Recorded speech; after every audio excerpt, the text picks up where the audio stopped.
Hi, my name is Matt Freeman. I'm a professor of political science here at Berkeley City College, and I wanted to share my story of healthcare today. In 2005, my dad, who had worked as a mechanic for AC Transit for 32 years, was supposed to retire.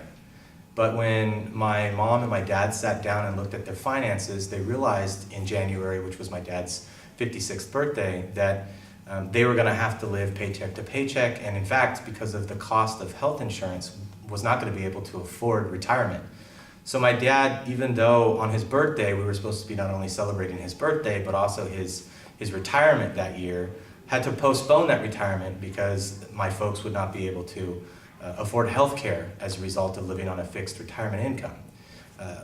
2 weeks later in 2005, my son was born, my first son, Ethan. And I'll never forget when my son was born, my father came in and held my son. And it's the first time in my life I've ever seen my dad, a very blue-collar, prideful man, cry.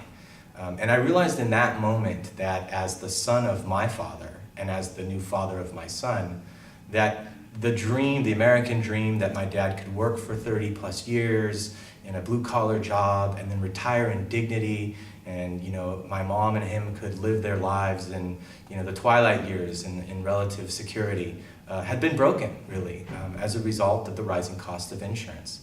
And that dream that had been broken to my dad, I realized I was the tie that bound my father and my son, and that it was in that moment where I realized I could do something to help end this injustice so that my son wouldn't have to live through the same kind of injustice that my father had to go through as a result of the inability of our health insurance system to protect and cover all.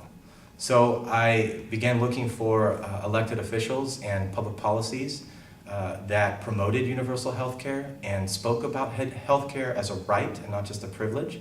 And it was in 2006 and 2007 where I started first work for the Obama campaign, and President Obama, then Senator Obama, announced that he believed health care in America is a right and not just a privilege. And working with Organizing for America since his presidency, we were able to help push for the single most comprehensive healthcare reform bill in over 40 years. And I'm excited to have been a part of that journey. But it began in the winter in January of 2005 when my dad was supposed to retire and my son was born. And it was the genesis of why I really got engaged in political activism. And I really believe the work has just begun. There's still a lot of work to be done to reform healthcare. The Obama healthcare bill is good and it's a great start, but there's still a lot of work to be done, and that's why I'm totally behind doing more work for universalizing healthcare in the United States.